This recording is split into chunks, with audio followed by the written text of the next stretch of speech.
Bienvenidos a Radio Uruguay, bienvenidos a La Máquina de Pensar. ¿Cómo están? ¿Cómo han pasado ese fin de año? Espero que bien. Arrancamos La Máquina de Pensar en una semana muy rara porque empieza por su final, empieza por el 2 de enero. Espero que hayan pasado un feliz año y ya las fiestas han terminado, comienza el verano y en La Máquina de Pensar vamos a tener un programa especial. Vamos a hablar, aunque parezca medio extraño para un 2 de enero, vamos a hablar de Cervantes y Don Quijote. Los invito a escuchar una charla que diera Marcelo Stefanel en la Feria Internacional del Libro, ahí en el hall de la Intendencia de Montevideo, en el Salón Azul, sobre Cervantes y Don Quijote, la aventura de leer. Los invito a escuchar a Marcelo Stefanel. Bueno, el agradecido soy yo. Agradecido con la Embajada de España y con el Centro Cultural de España, en la persona de Enrique Mrac, que es su director de Acción Cultural, pues desde que recibí su correo invitándome para dar esta charla, quedé muy feliz. Acepté inmediatamente porque para mí hablar de Cervantes y de su obra es una aventura como las que amaba Don Quijote, ¿no?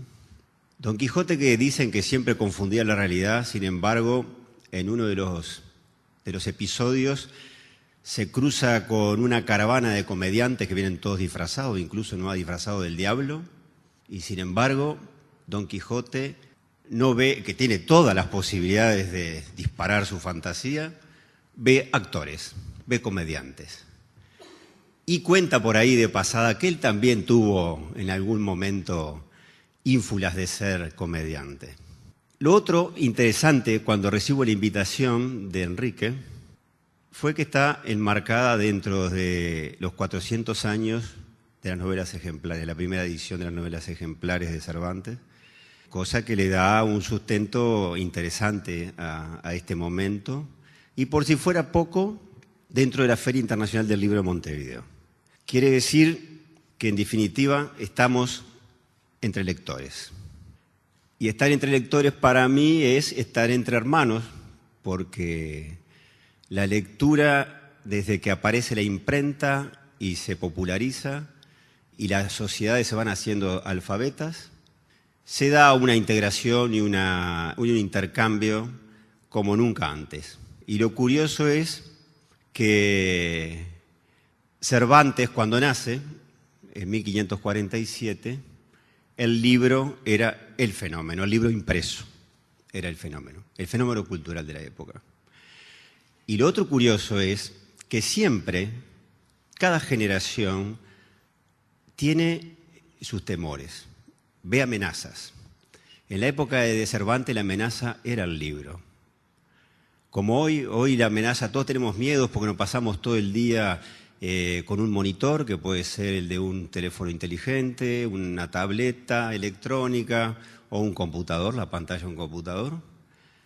Y aparecen aprensiones, miedos en la sociedad, en algunos personajes, y le temen a eso, piensan que es peligroso, que puede causar daño. Ahí se ven artículos especializados por ahí, que de tanto leer el nene va a quedar mal. Y antes de eso era la televisión. En mi época era la televisión, cuando yo entraba en la adolescencia. Y antes de eso fue la radio. Y antes de eso fue el cine. Cuentan que mi abuelo, que solía tener un palco en el Teatro Florencio Sánchez en Paysandú, y amaba las zarzuelas y la ópera, el día que apareció lo que él decía y le llamó siempre el biógrafo, y su teatro se vio invadido por una pantalla donde se proyectaban películas, quedó muy preocupado. ¿Qué va a pasar, dijo, en este mundo? ¿Le va a sorber los sesos a mis hijos el biógrafo? Y no pasó nada. Bueno, eso me imagino que sucedió en el siglo XVI, porque la imprenta aparece en 1470 más o menos. Se ufana Barcelona de tenerla ya a los pocos años, y Madrid también. Hasta hoy se pelean quién tuvo la imprenta primero. Y aparece el fenómeno del libro impreso. Cuando Cervantes nace, ya las novelas caballerescas eran muy populares, extremadamente populares. Entonces me pareció muy interesante que haya tomado Cervantes al lector como personaje central. Sería como que hoy pasa algo con los Simpsons, ¿no? Los Simpson como personajes, la familia entera, son televidentes. Todo pasa por la televisión.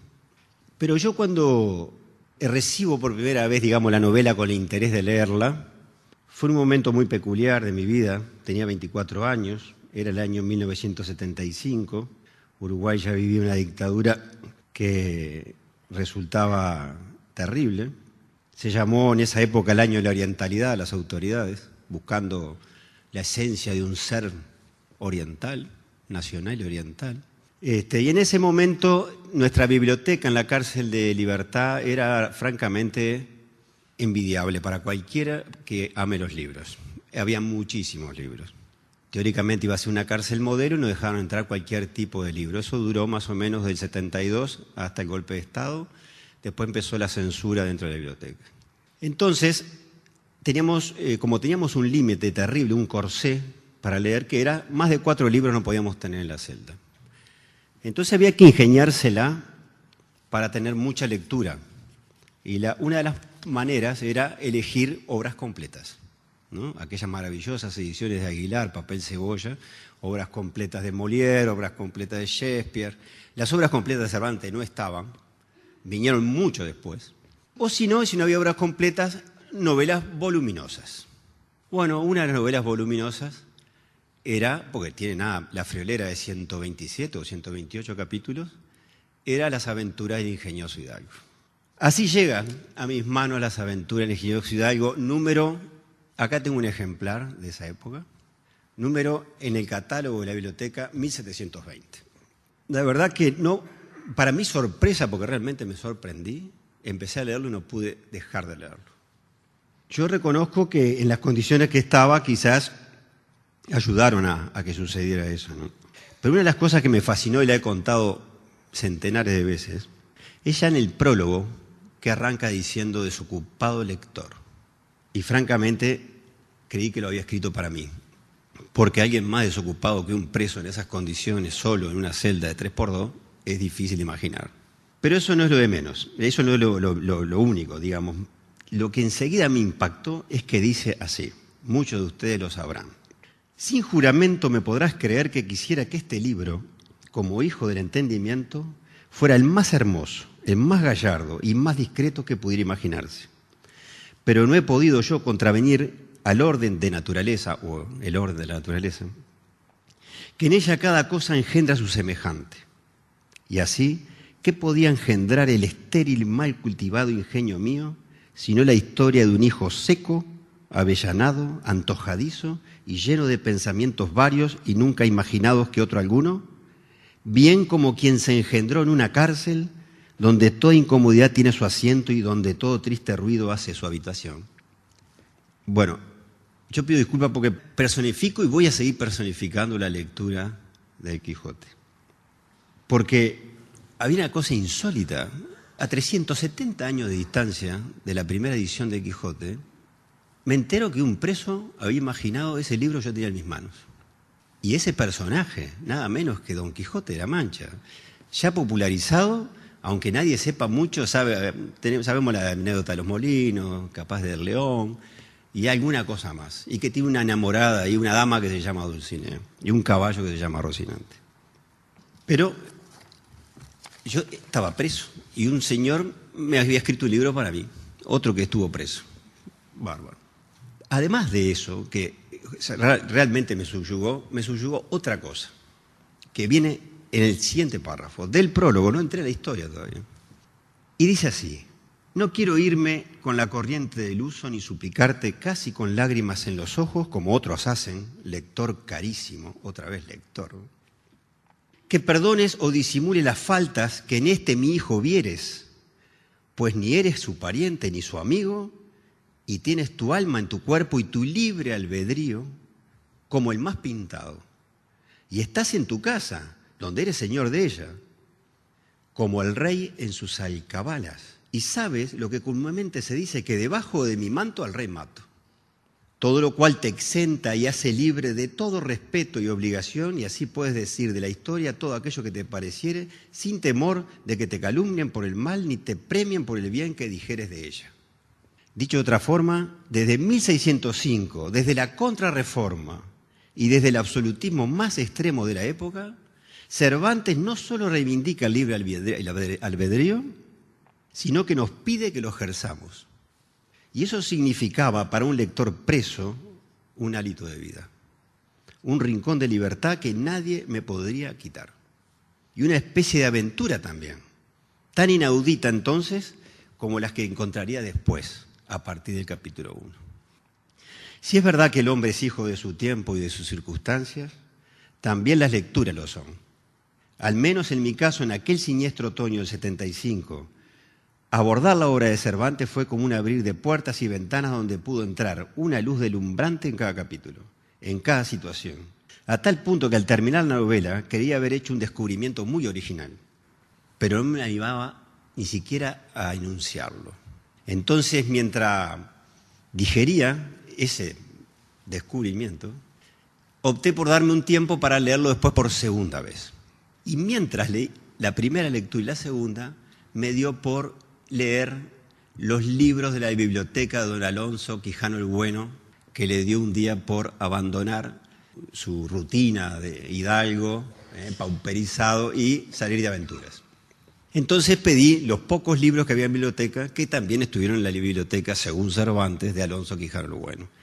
Entonces me leí Amadís de Gaula, una novela, el bestseller de los bestsellers de la novela Caballería. Leí Tirante el Blanco, con un prólogo de Vargas Llosa estupendo. Más de uno de los que está acá lo va a haber leído. Y leí Félix Marte de Ircadia, que no sé qué fue ese libro, porque ni siquiera figura en el catálogo que ahora se rehizo de la biblioteca. Y después leí por segunda vez El Quijote. Y ahí confirmé mi tesis. Porque cuando se me ocurrió, confieso que ni siquiera me animé a decírselo a nadie. Pues bien, a la segunda lectura fui anotando todas mis sospechas, como en el capítulo 2, por ejemplo. En la primera parte, cuando el narrador nos cuenta que Don Quijote, imaginándose que alguien va a narrar, esa su primer salida.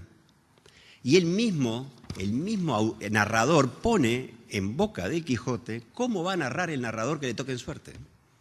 ¿Quién duda sino que en los venideros tiempos, cuando salga a luz la verdadera historia de mis famosos hechos, que el sabio que los escribiere no ponga, cuando llegue a contar esta mi primer salida tan de mañana, de esta manera?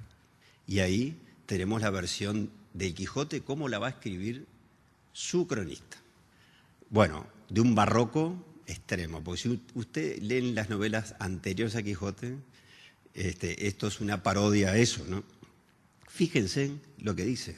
Apenas había el rubicundo Apolo tendido por la faz de la ancha y espaciosa tierra, las doradas hebras de sus hermosos cabellos, no hay punto ni coma, acá yo tengo que hacerlo porque si no, no me da el aire, y apenas los pequeños y pintados pajarillos con sus zarpadas lenguas habían saludado con dulce y meliflua armonía la venida de la rosada aurora, que dejando la blanda cama del celoso marido por las puertas y balcones del manchego horizonte a los mortales se mostraba, Apolo, cuando el famoso caballero, él ya se ve famoso, Don Quijote de la Mancha, dejando la suciosa pluma, subió sobre su famoso, también es famoso, su caballo Rocinante, y comenzó a caminar por el antiguo y conocido campo de Montiel.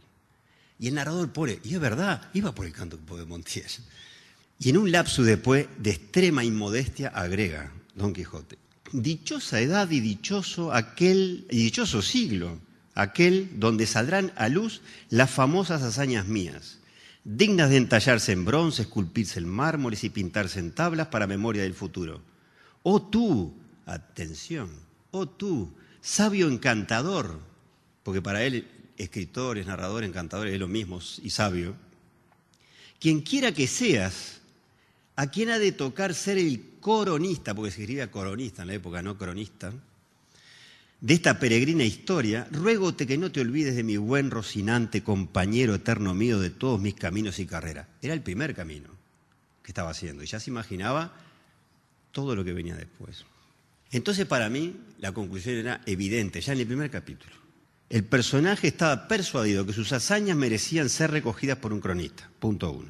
Y no solo él cree en esto, sino que también su escudero, que aparece mucho después, también adhiere a esa posibilidad. A tal punto que Cervantes, en el capítulo 21 de la primera parte, luego de sufrir palizas, apaleamientos, manteamientos y varias bellaquerías más, le dice a Don Quijote, que le tenía prohibido hablar porque se habían enojado por otras cosas, le dice, en vez de estar ahí de noche pasando, que nadie ve, en definitiva, nadie se entera de esas vicisitudes que andan pasando, ¿por qué no ponerse a servicio de un rey? Él le dice algo así, que nos fuésemos a servir a algún emperador o a otro príncipe grande que tenga alguna guerra, en cuyo servicio vuestra merced muestre el valor de su persona, sus grandes fuerzas y su mayor entendimiento, que, visto esto del Señor a quien sirviéramos, por fuerza nos ha de remunerar a cada uno según sus méritos. Y allí no faltará quien ponga en escrito las hazañas de vuestra merced. En el aire de Radio Uruguay, La Máquina de Pensar.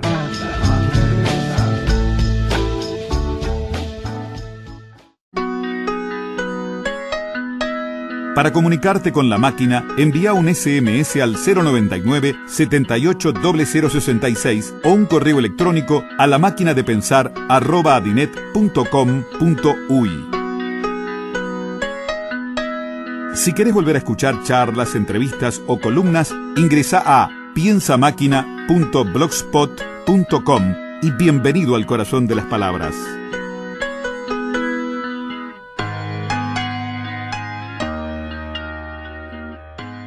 Amigos, continuamos escuchando a Marcelo Stefanel y su charla dentro de la Feria del Libro, Cervantes y Don Quijote, la aventura de leer. O sea que está Sancho, sí. Él dice que no sabe si los de escuderos escribe algo, pero puede ser que por sus escuderiles méritos también se escriba. Capítulo 21 era eso. O sea que él también tiene aspiraciones de trascender. Esto le da un pie espectacular a Don Quijote para decirle que le van razón, podía hacer eso, ¿no? En vez de estar ahí a la aventura, pasándola mal, servir a algún rey o a algún emperador. Pero tiene un inconveniente. Y bueno, y ahí se desarrolla casi adentro una novelita corta, caballeresca, totalmente caballeresca. Es larga la respuesta de Quijote, pero en sí misma es como una novelita dentro de la novela, otra más de las tantas que hay. Y le dice por allá, resumiendo, ¿no? También le falta otra cosa a él, que puesto caso que supuestamente se halle un rey y una guerra y una hija hermosa, además, y que yo haya cobrado fama increíble por todo el universo, no sé yo cómo se podría hallar que yo sea de linaje de reyes. Ahí había un límite. O por lo menos primo segundo de un emperador, porque no me querrá el rey dar a su hija por mujer, sino está primero muy enterado en esto, aunque mal lo merezcan mis famosos hechos. Así que, por esta falta, temo perder lo que mi brazo tiene merecido. Bien es verdad que yo soy hijo de algo, de solar conocido, de posesión y propiedad, y de devengar 500 sueldos. Y podría ser, atención, podría ser que el sabio que escribiere mi historia deslindase de tal manera mi parentela y descendencia que me hallase quinto o sexto nieto de un rey. Otra vez está el posible escritor atrás.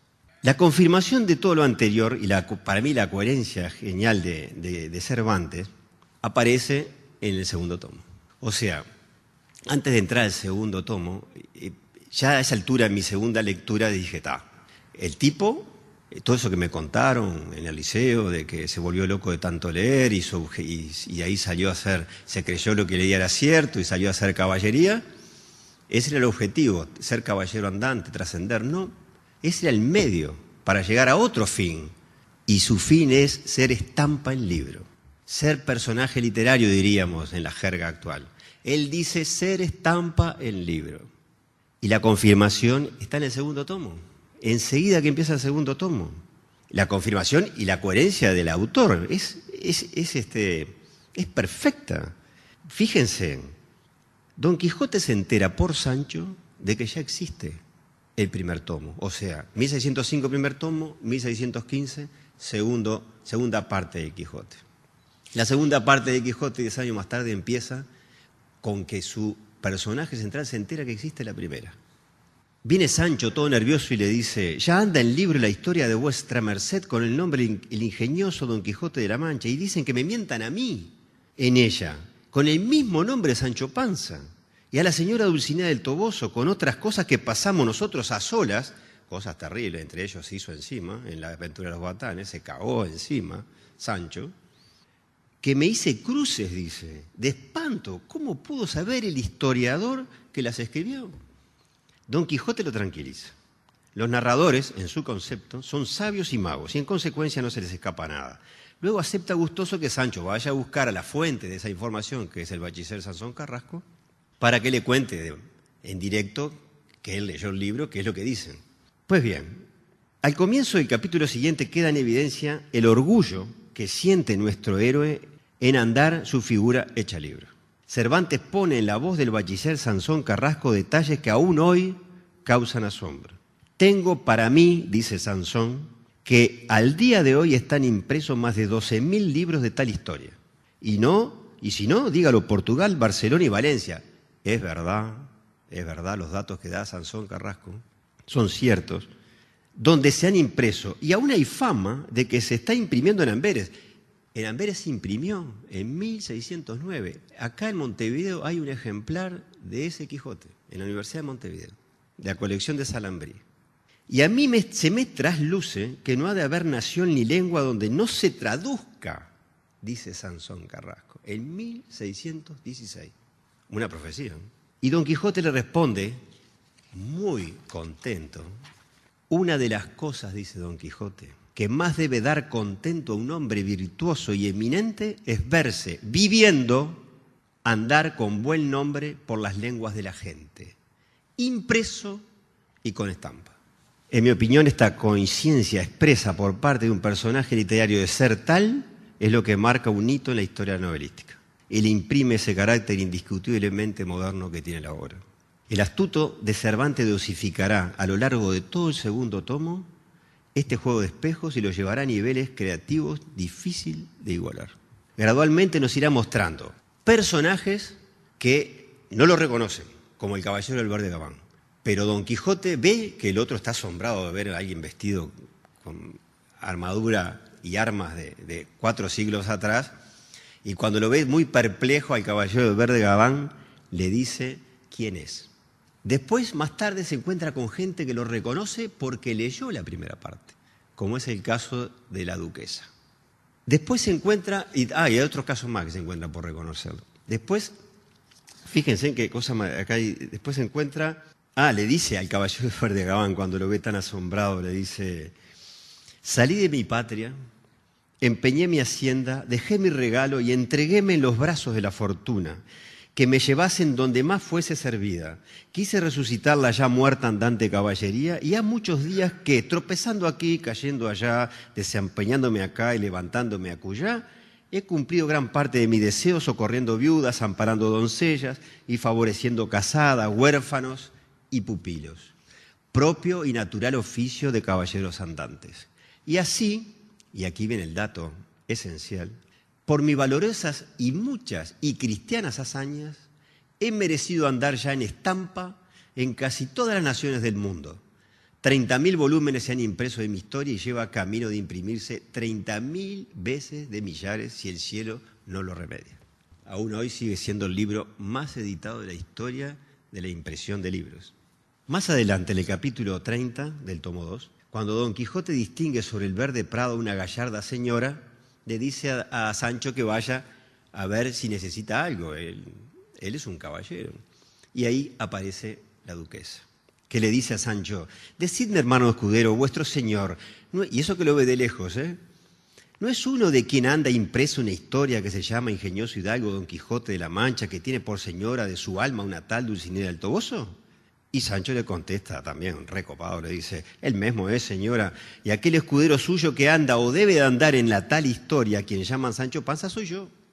Otro ejemplo notable está en el capítulo 49, porque acá Cervantes va más allá de la conciencia del personaje, de ser personaje, sino que además, y más allá de encontrarse con gente que lo reconoce por haberlo leído, ¿no?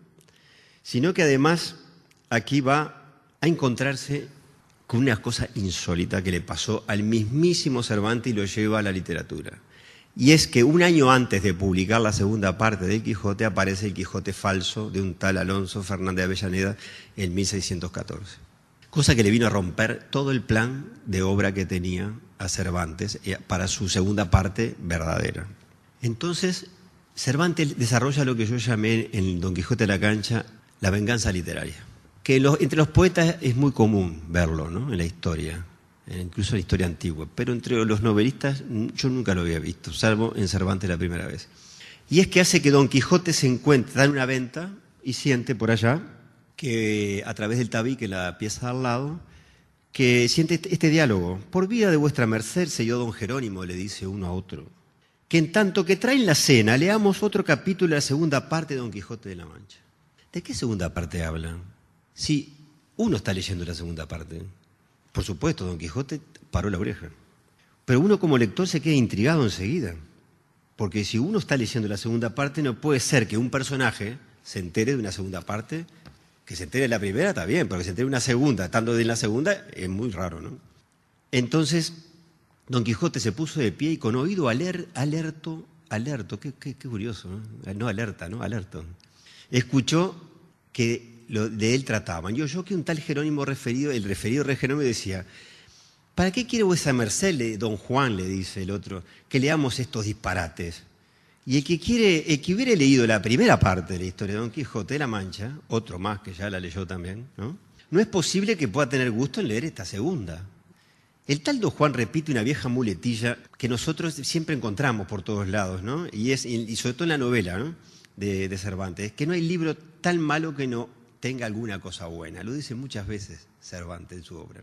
Pero agrega algo sobre la lamentada segunda parte que hará reaccionar a nuestro caballero. Dice que el autor de ella pinta a Don Quijote ya desenamorado de Dulcinea del Toboso. Y esto no lo puede concebir Don Quijote, ¿no?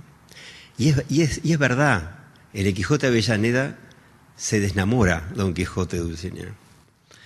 Quien quiera que dijera, entonces aparece y irrumpe en la habitación de al lado, ¿no? Indignado Don Quijote, y dice, quien quiera que dijere que Don Quijote de la Mancha ha olvidado ni puede olvidar a Dulcinea del Toboso, yo le haré entender con armas iguales que va muy lejos de la verdad. Porque la sin par Dulcinea del Toboso ni puede ser olvidada, ni en Don Quijote puede caber olvido. Su blasón es la firmeza y su profesión es guardarla con suavidad y sin hacerse fuerza alguna. Los vecinos quedan tan desconcertados y azorados que se acercan, ¿no?, lo reconocen, porque leyeron la primera parte, y inmediatamente dicen así, si ni vuestra presencia puede desmentir vuestro nombre, ni vuestro nombre puede no acreditar vuestra presencia. Sin duda, vos, señor, sois el verdadero. Ahí empieza la venganza literaria. Hace que un lector del Quijote falso reconozca al Quijote verdadero. Ese es el primer paso. Pero además le dan el libro.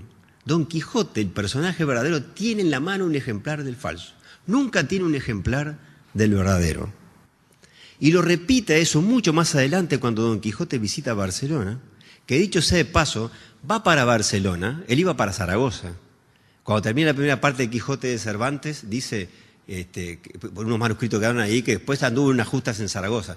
En realidad, cuando él se entera de que el falso sí va a Zaragoza, lo cambia de itinerario Cervantes y lo manda para Barcelona. Y en Barcelona visita una imprenta, Don Quijote. Y en la imprenta que se está imprimiendo, el Quijote falso. Otra vez el Quijote falso. Bueno, cuando tiene el libro en la mano, lo ojea, aprovecha para hacer una crítica despiadada al libro del falso. Incluso, bueno, cuando arranca a Barcelona, ni bien va entrando en la ciudad, la gente sale a darle la bienvenida y le dicen, bien se ha venido a nuestra ciudad el espejo, el farol, la estrella y el norte de la caballería andante.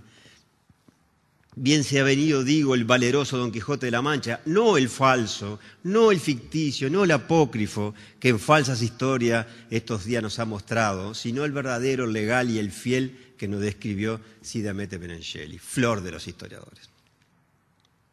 Y dice Don Quijote a Sancho, estos bien nos han conocido. Yo apostaré que han leído nuestra historia y aún la del aragonés recién impresa, la falsa.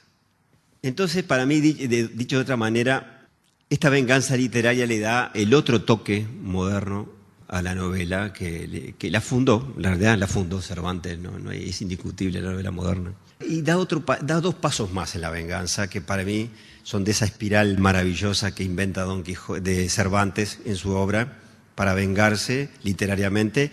Una es cuando en la vuelta después de Barcelona, se encuentra con una supuesta enamorada de él, Altisidora. Y Altisidora cuenta que tuvo un sueño, soñó que los diablos estaban pateando libros, como si fuera un partido de fútbol. No había fútbol en esa época, pero están los diablos entre ellos pateando libros, se hacen pedazos los libros, se escuartizan. Pero un diablo le dice al otro, con quien más se ensañaban eran con un libro en particular. ¿Y qué libro es ese?, pregunta el otro diablo. Y el diablo le respondió, esta es la segunda parte de la historia de Don Quijote de la Mancha, no compuesta por Cide Hamete Benengeli, su primer autor, sino un aragonés que él dice ser natural de Tordesillas. Quitadme de ahí, respondió el otro diablo, y metedle en los abismos del infierno, más al infierno todavía de lo que estaba, que no lo vean mis ojos. Y el otro diablo le dice, ¿tan malo es? Tan malo, replicó el primero, que si de propósito yo mismo me pusiera a hacer lo peor, no acertaría. Y bueno, y el último paso es hace que Don Quijote verdadero se encuentre en una venta con Don Álvaro Tarfe. Don Álvaro Tarfe es el amigo más directo y dilecto del Quijote falso. O sea, saca un personaje del falso y lo lleva a su novela. Y se presenta ante él. Y por supuesto, igual que los que estaban leyendo, lo hace reconocer que él es el verdadero. Pero no conforme con eso, hace venir al notario del pueblo y hacen un acta notarial en presencia de todos que el verdadero es él. Don Tarfe también no tiene ningún problema en reconocerlo.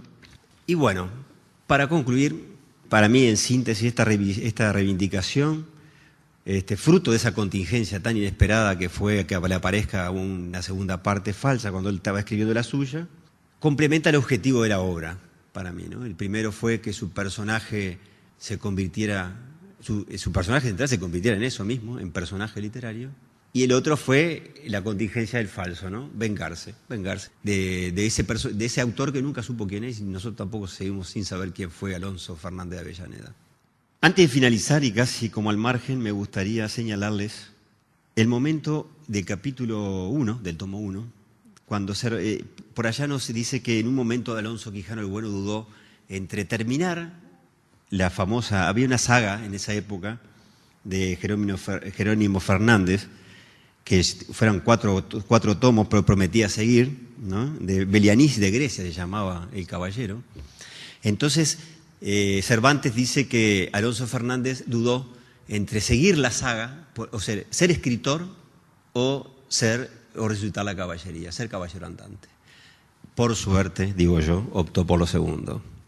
Eligió eso y con ello consiguió holgadamente cumplir con su objetivo. Y nosotros, simples lectores, quedaremos agradecidos para siempre por este mundo creado por Miguel de Cervantes, donde un lector pasa a la acción convirtiéndose en libro. Un libro que otros lectores de todos los tiempos, para que nosotros, los lectores de todos los tiempos, tengamos la posibilidad de realizar esta aventura de leer.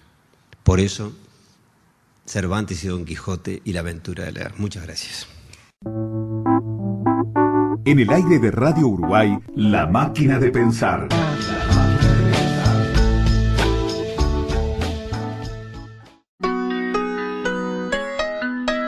Para comunicarte con La Máquina, envía un SMS al 099-780066 o un correo electrónico a lamaquinadepensar@adinet.com.uy. Si querés volver a escuchar charlas, entrevistas o columnas, ingresa a piensamáquina.blogspot.com y bienvenido al corazón de las palabras.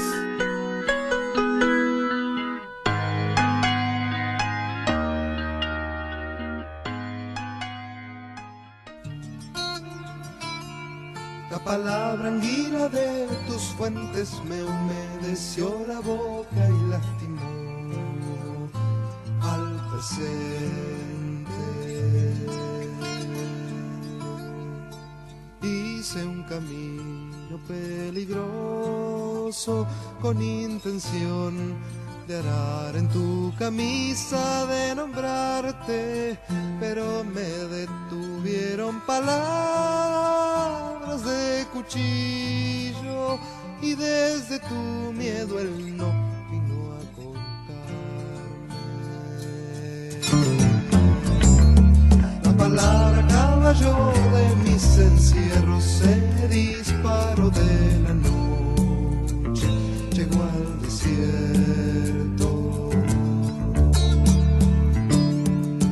Yo con mi voz, usted la suya, delatora de un olor a venda sucia, a sueño con gusto a poco. Yo con mi voz, allá los otros, y la palabra cansada de la lluvia.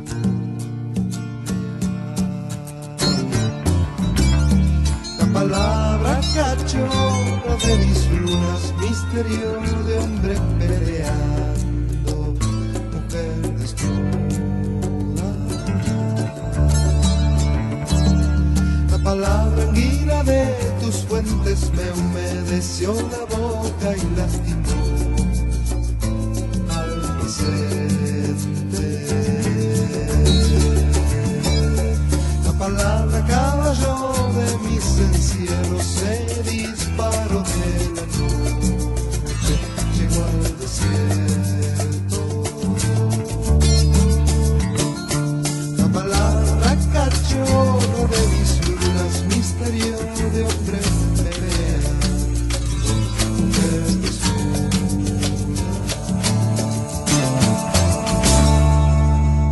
Ahora vamos a escuchar en nuestro espacio, cuando pasa por la voz, el espacio donde poetas y narradores leen sus textos. Bueno, el poeta Ricardo Pallares nos va a leer poemas de su libro Las cajas del instrumento. ¿Qué ocurre cuando el cuento y la poesía pasan por la voz? La palabra a través de la garganta y junto al corazón transforman al texto. Cuando pasa por la voz, un espacio para oír la voz de poetas y narradores.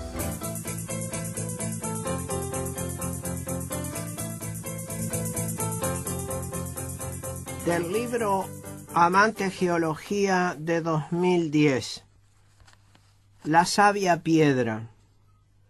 Todo pasa por la forma y en su ser que tiene rumor con alma de afuera. Desde ya se sigue su adentro sólido entre vivir en el borde y la piel. Pasa en las arenas y el polvo pasa. Pasa en arcilla, guijarro, arenisca, a cielo abierto, despojado y suave, como pasa granulado y calcáreo con el alma de afuera, y ya se sigue, porque una geoda en su intermitencia adentro vive y sola está en su afuera. Todo pasa en ella, en sus ríos de almendra pasa, pasa en zumo sombrío, está adentro su afuera, está como en cuerpo interior cuando late sin ruido en la cabeza. En ellas siempre pasa, continuo, intermitente. Está de afuera su adentro y estaremos afuera sin nombre y solo en la espera. El viaje inmóvil.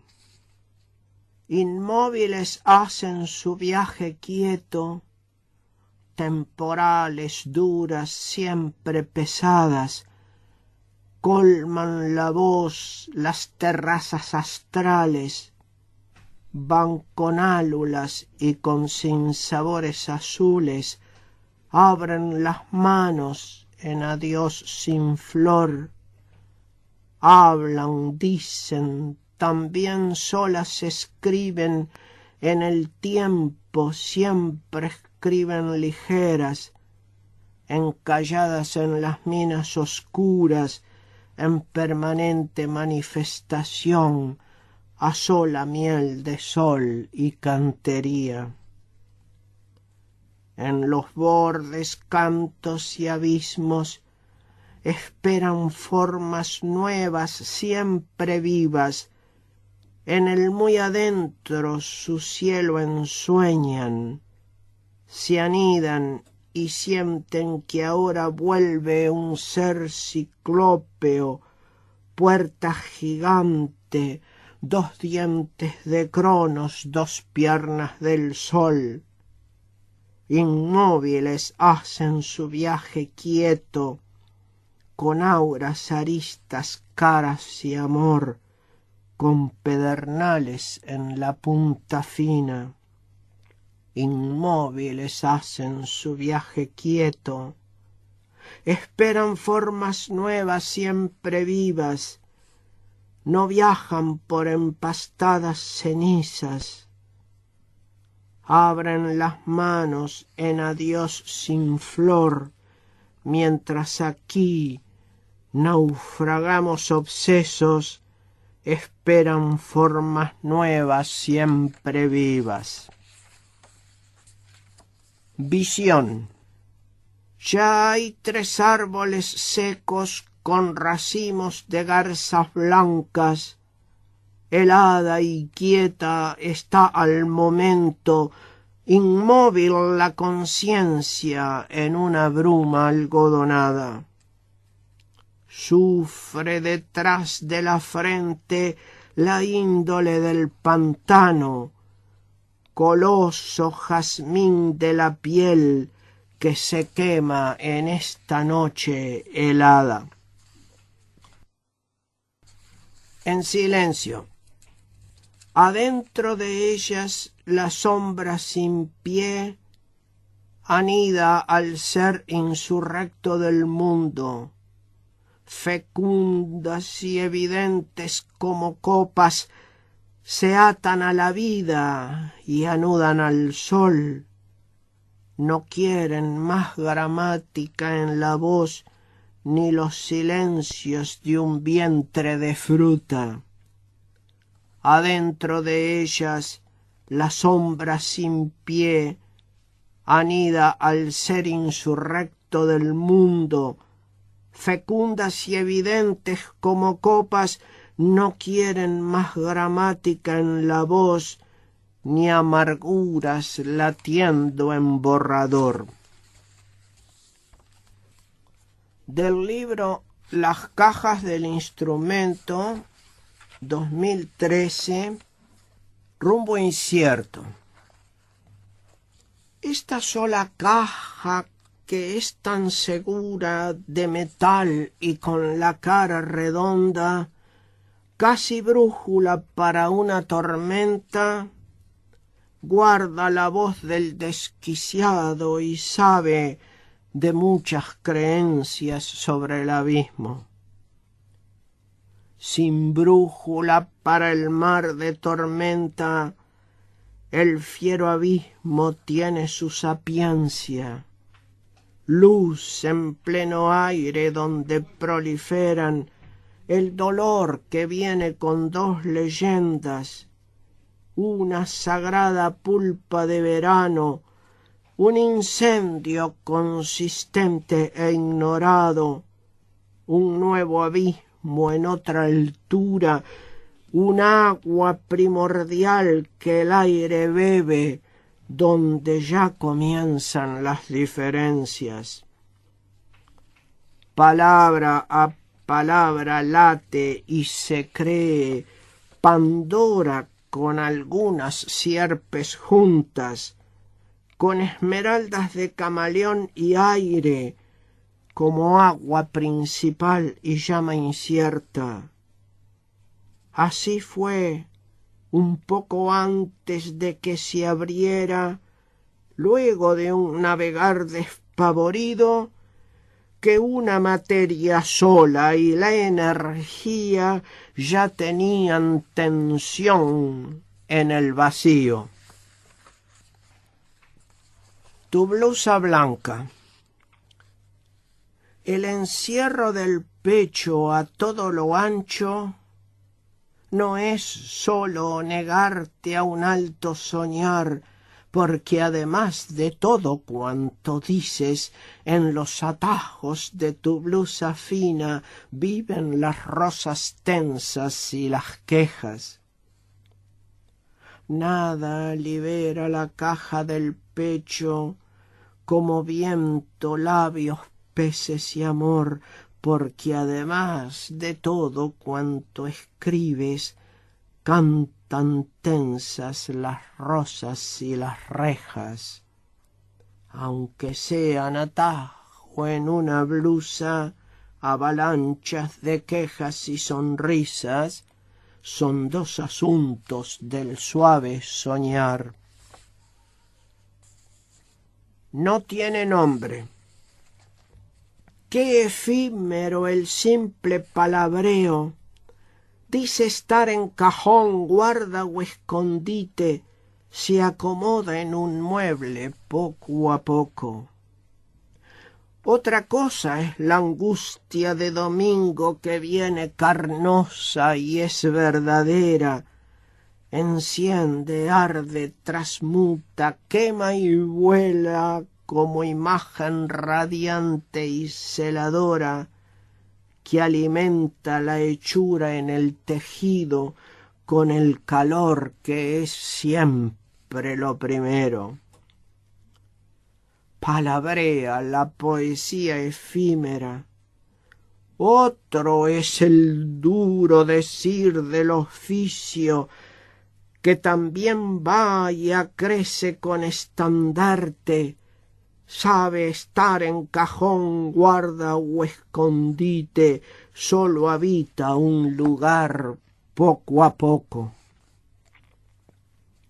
Algo moviente tienen las palabras, fiero candor, llama de cercanía, limadura feraz y posesión, plenitud que penetra y no maltrata por pura obra y disponibilidad.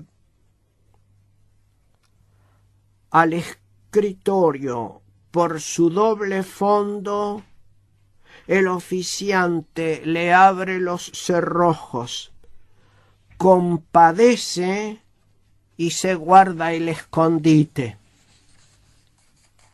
De igual tensión, cuando ya no hay dolor en bandolera, el sentido no huye cual pez veloz.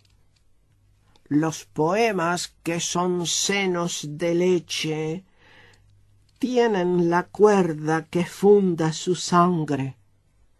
¿Acaso dicen su centro y hasta el nombre? Son la jugosa pulpa del durazno, la paloma y su impulso. ¿Acaso el nido? Germinal. Todas las frutas prefieren semillas con oficios de lunas y canelas. Las semillas que ofrece toda fruta, incomprensibles como franca ciencia, incendian el germen y los umbrales.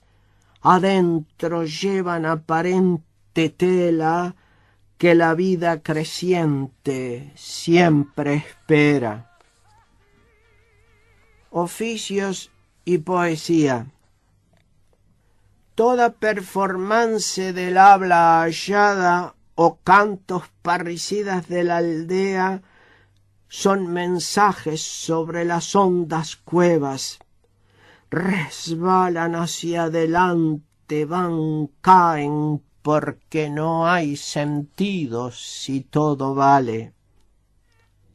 Darse cuenta es siempre bastante tarde, después casi de limpiar lo borrado.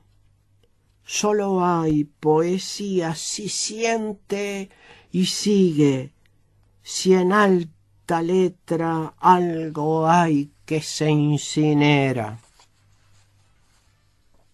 Parecía. No me dirás quién soy en los canales, donde abundan malezas muy crecidas con aguas averiadas de recuerdos. No me dirás quién soy en los canales con reclamos de voces y de olvidos. Eras alta y hablamos español, sin que ahora, solos en los canales ya entrañables, sepamos qué decir.